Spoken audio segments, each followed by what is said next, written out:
Apa itu sukmo sejati? Nggih. Kenapa kok diberi nama atau disebut dengan sukmo sejati, dikaitkan dengan kehidupan kita sehari-hari, dan itu mungkin banyak orang yang berupaya untuk seperti tadi disampaikan, kepingin tahu, pengen mengetahui, kepingin bagaimana caranya. Nah, di sini kan yang mendasari itu sendiri, yang menanyakan itu tentunya kan sudah tahu, sudah tahu apa itu sukmo sejati, dan di sini saya kepingin istilahnya mengetahui apakah itu sukmo sejati. Sukmo sejati yang ada hubungannya dengan kehidupan kita. Matur nuwun.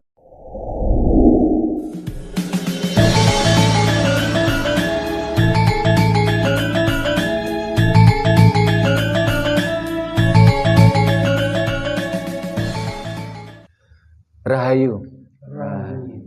Para pemirsa Rakat Prasaja TV channel yang kami hormati, selamat berjumpa dalam kegiatan Yayasan Rakat Prasaja, sebuah lembaga pengkajian, pelestarian dan pengembangan budaya Nusantara. Nah, para pemirsa, ini ada beberapa pertanyaan dari anggota, ya, dan juga ada, dan salah satunya adalah ini yang tanya ini Mas Hasim ini, ya, tentang bagaimana cara kita memunculkan sang sukmo sejati dalam diri kita. Nah, sukmo sejati ini dari berbagai paguyuban lain ini namanya bisa guru sejati. Nah, kalau kita saya membuat istilah adalah sang sukmo sejati atau sang daya hidup. Sang daya hidup atau sang energi sejati. Nah, sehingga ini para pemirsa nanti bisa bertanya di kolom komentar, atau kurang jelas bisa telepon di nomor HP atau WA di deskripsi. Kalau umpamanya ada ya bahasan-bahasan kita yang kurang jelas. Nah, ini Mas Hadi atau Mas Amin yang bisa memberikan pancingan pertanyaan untuk mewakili anggota yang nggak bisa hadir ataupun para pemirsa. Ini Mas Hadi dulu atau Mas Amin dulu? Mas Hadi dulu, silakan. Yeah. Rahayu Romo. Rahayu Mas Hadi. Bisa tanyakan gimana caranya untuk bertemu dengan sukmo sejati?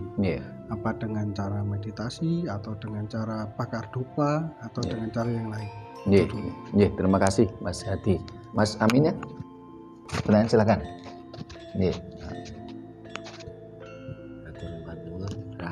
Rahayu.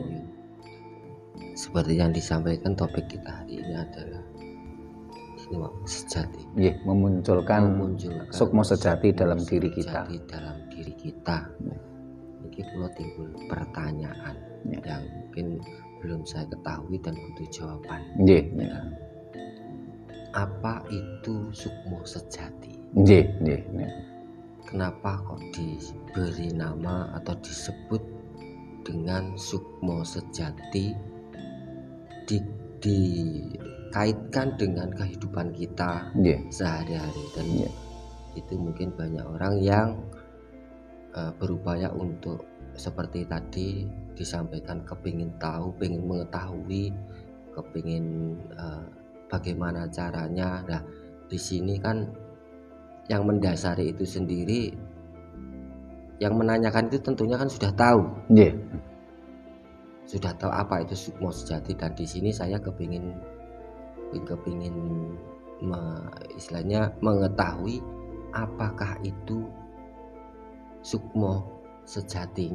Sukmo sejati yang ada hubungannya dengan kehidupan kita. Matur nuwun. Terima kasih Mas Amin. Nah, para pemirsa, demikian tadi pertanyaan dari Mas Hadi dan Mas Amin mewakili para pemirsa semua. Sebenarnya apa sih yang dimaksud dengan sukmo sejati tadi? Kalau Mas Hadi, bagaimana cara memunculkannya?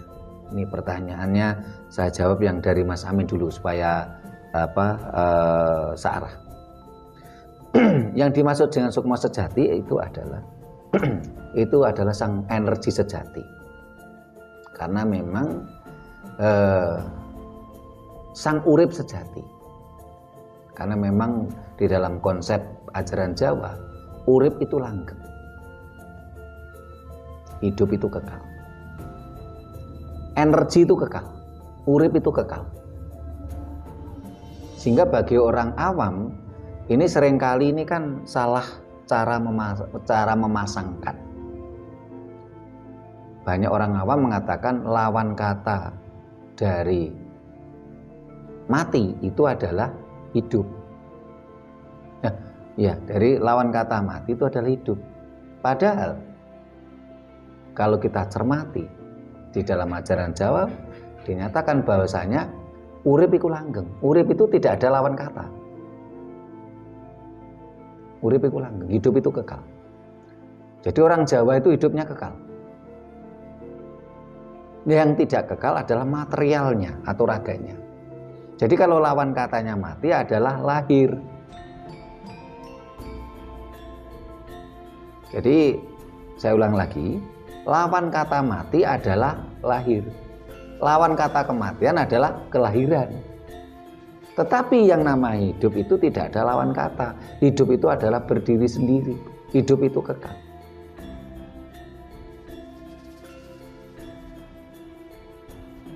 Sehingga di dalam tubuh manusia itu ada raga, ada nyawa, ada sang hidup atau sang sukmo sejati. Sang hidup ini adalah ada sang hidup sejati atau sang daya hidup, ada sang maha hidup. Ada sang daya hidup, ada sang maha hidup.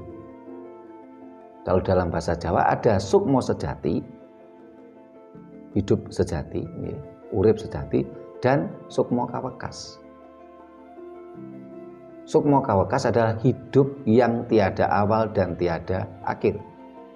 Kawekas itu dari kata kawitan lan wekasan. Jadi sang daya hidup ini yang ada di setiap raga manusia. Sang daya hidup. Tapi kalau sang maha hidup ya atau sukmo kawekas ini adalah Tuhan. Sukmo yang tanpa awal, tanpa akhir, tanpa kawitan, tanpa wekasan. Itu namanya daya hidup atau sukmo sejati. Kalau paguyuban lain, ilmu lain mengatakan sang guru sejati. Karena memang sang guru sejati inilah atau sang sukmo sejati inilah kalau ini bisa kita munculkan bisa memberikan tuntunan dalam kita mengarungi kehidupan. Sehingga dikatakan menjadi sang guru sejati. Karena kalau sudah muncul sang sukmo sejati ini akan memberikan tuntunan kepada kita bagaimana kita mengarungi kehidupan. Ini namanya sukmo sejati. Jadi dalam tubuh manusia itu ada raga, nyawa, dan sukma atau sang daya hidup. Sehingga di sini pula kami ingin memberikan pencerahan kepada masyarakat umum. Selama ini banyak sekali masyarakat kita itu salah kaprah. Kalau ada seseorang yang tidak menginginkan sebuah kehamilan, entah itu hubungan gelap, ya, ataukah hubungan suami istri tapi tidak ingin punya anak. Seringkali mereka beranggapan, oh ini belum 3 bulan, belum ada nyawanya, sehingga digugurkan. Ini salah besar. Kenapa? Karena sperma itu hidup. Sperma laki-laki itu hidup. Sel telur itu hidup. Bagaimana ketika terjadi penetrasi, hubungan seks, lingga yoni, sperma laki-laki itu akan membuahi sel telur. Ini ada nyawanya. Jadi nggak benar kalau dikatakan, oh ini belum ada 3 bulan, belum ada nyawanya. Sementara sejak awal sperma saja sudah hidup. Tetapi sukmo sejati belum ada atau belum ditiupkan. Sehingga di dalam cerita pewayangan, bagaimana ketika sang Resi Wisrawa melakukan penetrasi, melakukan hubungan seks dengan Dewi Sukwasih, terjadilah Rahwana. Rahwana dari kata apa? Rah dan ana, rah dan ono, darah yang ada, darah yang menggumpal. Ketika sperma berpenetrasi dengan sel telur, ini akannya menjadi darah yang menggumpal. Itulah Rahwana. Rahwana bertapa di Goh Karmo. Rahwana bertapa di Gua Garbo atau rahim ibu selama 100 hari. Baru disitulah dimunculkan atau ditiupkan sukmo sejati. Sehingga akhirnya Rahwana memiliki gelar lain, yaitu apa? Dasamuka atau Dosomuko. Dasamuka ini adalah 10 saraf sang janin berkomunikasi dengan induk semangnya atau ibunya. Dosomuko. Terus berkembang, janin itu menjadi bayi. Nah, 10 saraf ini merupakan tali pusar. Sehingga sepanjang sang bayi tadi tali pusarnya belum puput, ya, belum cuplak pusar, sang bayi tadi masih mendapatkan suplemen, asupan, energi dari induk semangnya, dari ibunya. Karena itulah dalam ajaran Jawa ketika bayi itu cuplak pusar dianggap itu apes. Kenapa? Karena ketika cuplak pusar tadi kiriman, transferan energi dari ibunya itu terputus. Mulai dari itulah ketika masih bayi, sukmo sejati itu masih kuat di dalam tubuh bayi. Banyak terjadi sekali keajaiban-keajaiban. Contoh, kemarin kan sedang rame Vanessa Angel, artis itu tabrakan di jalan tol. Mobilnya hancur, ringsek. Tapi bayinya ini masih sehat, selamat. Kenapa? Karena sang daya hidup atau sang sukmo sejati itulah yang memberi tuntunan supaya bayi tadi selamat. Banyak kisah di masyarakat. Seorang bayi, ya, bukan seekor, kan ini bukan hewan, seorang bayi, ya, seorang anak bayi. Ini termasuk kasus kecelakaan kereta api Bintaro tahun berapa itu, saya masih kecil itu. Itu ada bayi itu sampai terlempar sekian meter hidup. Karena sang daya hidup tadilah, sang sukmo sejati inilah memberikan tuntunan, dia tetap hidup.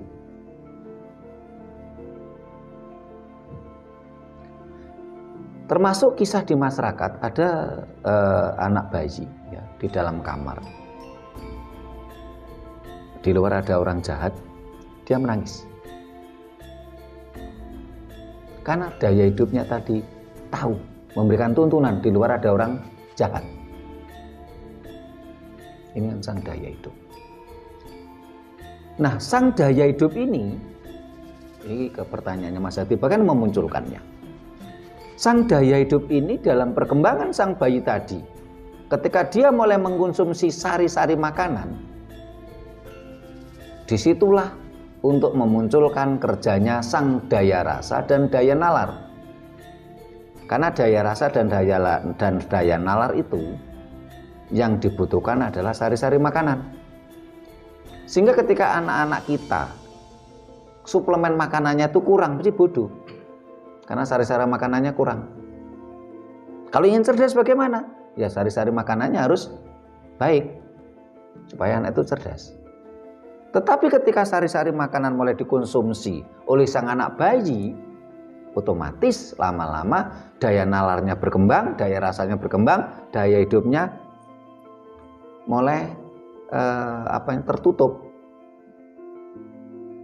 tertutup oleh berbagai kegiatan dari sang daya rasa dan daya nalar tadi. Termasuk kita-kita yang sudah dewasa ini cenderung yang mendominasi manusia adalah daya nalar dan daya rasa. Daya hidupnya tenggelam, tersembunyi di dalam diri kita. Nah, bagaimana cara kita memunculkan itu? Supaya daya hidup itu muncul. Berarti kita harus pilah. Saat ini yang mendominasi orang-orang dewasa adalah daya nalar dan daya rasa. Daya nalar dan daya rasa yang dibutuhkan adalah sari-sari makanan. Sementara daya hidup yang dibutuhkan adalah sari-sari kehidupan. Sehingga ada kasus, ya. Saya pernah baca waktu itu penelitian ilmuwan Amerika. Bayi itu tidak diberi makanan, enggak diberi makanan ya, tidak diberi sari-sari makanan. Ini mampu bertahan sekian hari. Karena sang bayi tadi daya hidupnya masih kuat, dia mampu menyerap sari-sari kehidupan. Kalau di Kabupaten Malang, ini ada kasus enggak tahu tahun 80-an waktu itu diberitakan di media cetak ya. Di daerah sana, di daerah Malang Selatan. Ini ada seorang perempuan hamil, dia malu. Karena suaminya jadi TKI di Malaysia. Dia malu. Akhirnya apa? Bayi hasil perselingkuhan tadi dibuang ke Jumbleng. Jumbleng itu WC gaya desa gitu ya. Sampai sang bayi tadi dikerek semut, nangis, ditemukan orang. Berarti apa? Berhari-hari bayi tadi di situ tetap hidup. Kenapa? Karena sang bayi tadi daya hidupnya masih kuat. Mampu menyerap sari-sari kehidupan dan memberi tuntunan hidup sehingga dia bisa memancing orang lain untuk melihat dia. Dan akhirnya ditolong. Dan sang anak BT sampai sekarang masih hidup. Tidak tahu sekarang barangkali udah kuliah, barangkali udah menikah sekarang. Itu saya baca pada tahun sekitar tahun 80 atau 90-an. Tahun waktu itu, tahun 90-an. Nah, bagaimana cara memunculkan tadi adalah itu tadi. Karena kita sudah paham daya nalar dan daya rasa adalah asupannya sari-sari makanan, sementara daya hidup adalah sari-sari kehidupan. Berarti apa? Kita harus puasa. Puasa. Ya, ajaran Jawa puasa, bukan siang. Supaya apa?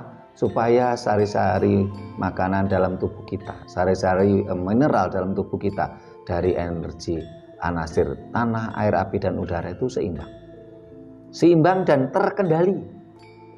Sehingga nantinya diharapkan ketika kita sudah puasa tadi, puasa mutih, ngerawat, ngidang, dan ngalong, sehingga kita nanti langsung masuk pada tahap belajar semedi.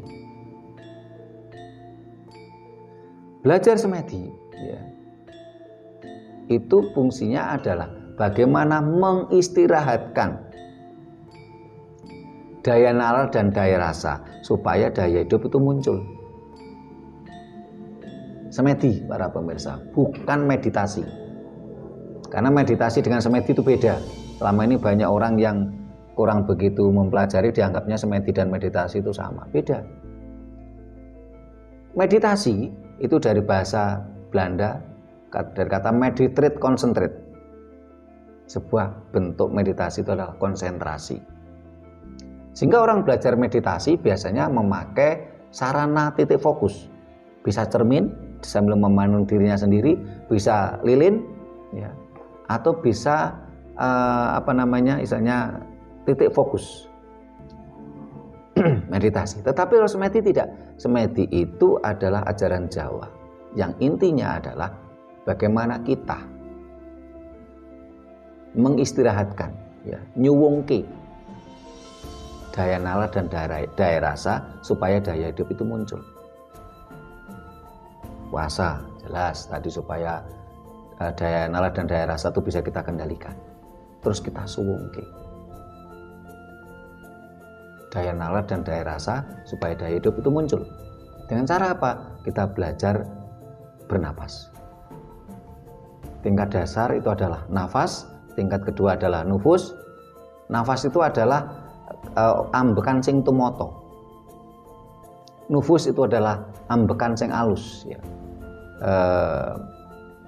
Kalau dalam bahasa Indonesianya nafas adalah ya nafas yang tertata. Nufus itu nafas yang halus.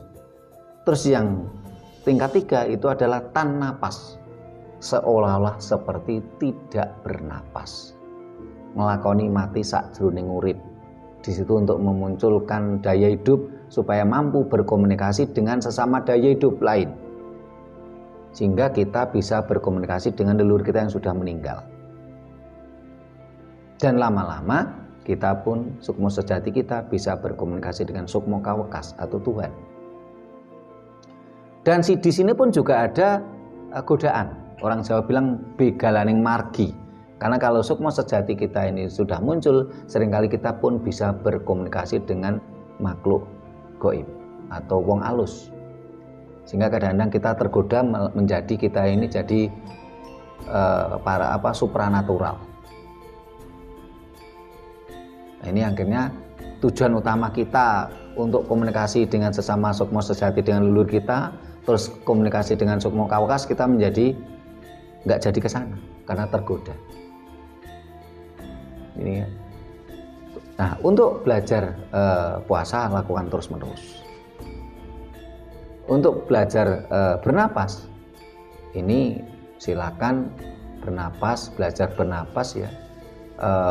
Kalau kita biasanya belajar bareng-bareng untuk tingkat dasar itu 6 bulan dengan intensitas 1 minggu ketemu sekali. Dengan tingkat dasar itu belajar bernapas Patanjali. Patanjali itu adalah 4 hitungan tarik, 4 hitungan tahan, 4 hitungan lepas. Dan ini menggunakan pernapasan dada, bukan pernapasan perut.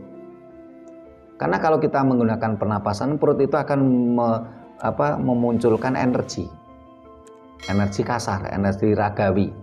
Padahal tujuan kita adalah memunculkan sejatinya energi, sejatinya daya hidup atau sukmo sejati tadi. Nah, biasanya kendalanya ini biasanya orang tarik bisa, tahan bisa, lepasnya ini biasanya loss. Nah, langsung bus gitu. Ini yang ini biasanya saya melatih banyak orang, rata-rata kendalanya di situ. Karena tarik 4 hitungan, tahan 4 hitungan, pakai pernapasan dada bukan perut, ya. Setelah itu lepas 4 hitungan. Ini terus lakukan terus-menerus. Sampai betul-betul ya kita betul-betul mampu mengendalikan napas kita. Mlebu metu nihowo. Setelah itu bisa ditingkatkan menjadi 8 tarik, 8 tahan, 8 lepas. Sehingga tingkat dasar dikatakan napas ambekan sing temoto. Nah, lama-lama menjadi napas yang halus. Kita halus, halus, napas kita halus. Lama-lama seperti kita tidak bernapas. Kalau seperti itu, ya tentunya sukmo sejati kita akan muncul. Tapi ingat, hati-hati, jangan tergoda. Di sini kadang-kala kita bisa komunikasi dengan makhluk lain, makhluk gaib. Kalau tergoda ya kita akhirnya orang Jawa bilang umek di situ gitu, enggak ingin melanjutkan perjalanan yang lebih baik. Ya. Ada lagi yang ditanyakan Mas Amin, Mas Hadi? Ya. Untuk mengenai pernapasan tadi, ya. Nah, siapa tahu kan pemirsa di rumah itu kepingin belajar gitu, Romo. Ya. Apakah di Yayasan Raka Prasojo ini menerima, siapa tahu kan ada yang mau belajar, kan lebih enak. Iya, terima kasih Mas Hadi. Mas Amin ada pertanyaan? Iya, monggo Mas Amin. Ya. Mbah Nuwun. Iya. Oke, niku mungkin jawaban-jawaban terkait dengan sukmo sejati dan cara menjumpainya. Iya, cara berkomunikasinya. Iya. Cara memunculkannya. Bagaimana kita bisa mengidentifikasi bahwasanya itulah sukmo sejati? Yeah. Tadi sudah disampaikan, awas, sudah dikasih rambu-rambu ya. Yeah. Jangan sampai kita salah dalam penentuan itu sendiri. Yeah. Jadi secara spesifikasi supaya kita itu tidak salah langkah, apa ciri-cirinya dan apa yang kita rasakan ketika menjumpai guru sejati itu sendiri atau sukmo sejati itu sendiri. Terima kasih. Terima kasih Mas Amin. Untuk Mas Hadi. Jadi kalau selama ini di Yayasan Rakat Prasaja pun kita bisa makanya diminta ngajari biasanya ya minimal 10 orang satu angkatan gitu ngajari ilmu pernapasan tadi. Kalau mau belajar sendiri bagaimana? Ya mau belajar sendiri silakan, tapi saya tetap menyarankan harus ada pembimbing. Karena yang dikhawatirkan itu kalau waktu kita kalau untuk belajar penapasannya, teknik olahraganya itu dilakukan di mana saja, kapan saja bisa. Tapi kan nanti harus dilanjut untuk memunculkan sukmo sejati kan harus belajar semedi. Nah semedi tadi kan nyuwungke mengistirahatkan daya nalar dan daya rasa. Yang kita khawatirkan adalah ada entitas lain masuk. Yang kita khawatirkan gitu loh. Sehingga ketika kita semedi pun kita biasanya harus di situ ada pakai minyak wangi, aromaterapi, pakai dupa, pakai bunga yang berkarakter indata. Yang bisa mendatangkan datangkan energi gitu loh. Nah, sehingga kalau para pemirsa ingin belajar ya coba nanti bisa hubungi nomor WA kita di deskripsi atau hubungi Mas Hadi, ini admin di Rakat Prasaja 2. Kalau Mas Amin kan di Rakat Prasaja 1, lah ini adminnya Mas Puji Waloyo ya. Nanti kita upayakan ya minimal 10 kita belajar bareng di Sanggar Budaya Rakat Prasaja ini dengan intensitas 1 minggu sekali. Ini nanti cara belajarnya silakan dikoordinir. Terus bagaimana kita bisa mengidentifikasikan ini benar-benar sukmo sejati sing bener ataukah palsu? Ya. Kalau sukmo sejati yang benar yang asli ini tanpa nafsu, tanpa ego, tanpa keakuan, tanpa kemelekatan. Tetapi kalau sukmo sejati yang palsu itu masih ada kemelekatan, ada keakuan, ada ego. Sehingga biasanya kalau yang sukmo sejati yang benar ya ini kan tanpa ego, tanpa nafsu, sehingga sesuatu yang sesuatu yang suci ya, tanpa ego. Jadi yang bisa merasakan diri kita sendiri lah. Oh, ini seperti sukmo sejati. Tapi kok sebagai contoh mamanya akhirnya tadi kena begalang margi, terus bisa komunikasi dengan entitas lain, terus akhirnya istilahnya diminta tolong orang tapi dengan jumlah imbalan sekian. Nah, atau ini sukmo sejati ini yang sukmo sejati yang palsu tadi ini akhirnya memunculkan ego-ego atau nafsu-nafsu yang lain, tidak suci lagi. Itu sukmo sejati yang identifikasi sukmo sejati yang benar.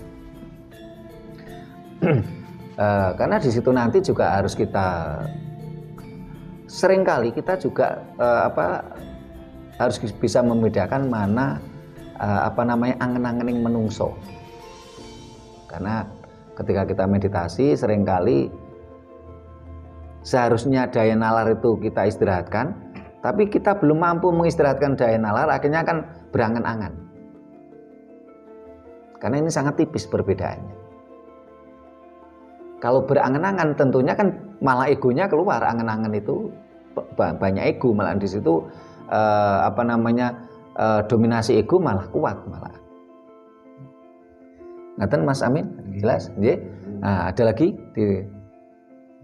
udah cukup? Nah, cukup. Nggih. Nah, para pemirsa, itu tadi kalau ingin tahu lebih jelas silakan komunikasi di nomor WA ya, kita yang ada di deskripsi. Kalau mau latihan bareng ya tentunya terutama yang di areal Malang Raya. Kalau yang di luar Malang Raya ya jauh juga ya.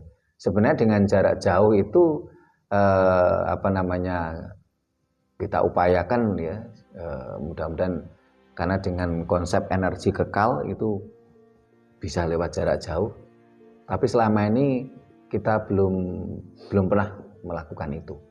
Kita harus jujur itu. Tapi kalau penyembuhan jarak jauh, ya. Tapi kalau pelatihan untuk memunculkan daya hidup atau sukma sejati secara jarak jauh, entah itu lewat Zoom, ini yang belum pernah kita coba. Tapi nggak ada salahnya suatu saat kita coba. Kita gunakan teknologi. Kalau di tempat lain, bahkan cara memunculkan sukma sejati ini malah berbayar untuk cari duit. Lumayan, nilainya sampai jutaan per orang. Sementara tingkat keberhasilannya, ya ada yang berhasil, ada yang gagal. Taruhlah umpamanya 10 orang belajar, terus ikut ujian. Apakah dijamin 10 orang itu lolos ujian semua? Kan enggak juga. Tapi sudah berbayar sekian juta gitu. Apakah salah orang yang mencari uang lewat budaya seperti itu? Ya enggak salah lah, karena ilmu itu memang mahal. Barangkali dia dapatnya juga dengan Jerbasuki Mawobeo gitu. Cuman kalau tujuan utama dari Yayasan Rakat Prasojo ini kan ingin mencerdaskan semuanya. Sehingga kita berdiri mulai tahun 95, kita siaran di media radio dan televisi mulai 97, kita tidak pernah mengarahkan pemirsa kita untuk sebuah pengkultusan, sebuah dogmatis, tidak. Karena kita ingin bangsa ini maju. Bangsa yang maju adalah bangsa yang terlepas dari dogma. Banyak di antara para penggiat-penggiat budaya ini mereka kadangkala memusuhi dogma asing, dogma Dayong. Tapi dia malah memunculkan dogma baru yang berbalut dogma lokal. Ya ini sama dengan bohong. Tidak mungkin bangsa ini maju kalau itu yang terjadi. Dan kita tunggu para pemirsa kalau berminat untuk mempelajari itu. Ayo kita belajar bareng dengan logika sehat kita, dengan high logis, dengan penalaran tinggi. Kita cerdaskan bersama-sama bangsa ini. Demikian, bila mana ada kata-kata kami yang kurang berkenan, ya, ada tata kerama kami yang tidak memadai, kami mohon maaf. Terima kasih. Sampai jumpa di kegiatan kita lainnya. Rahayu.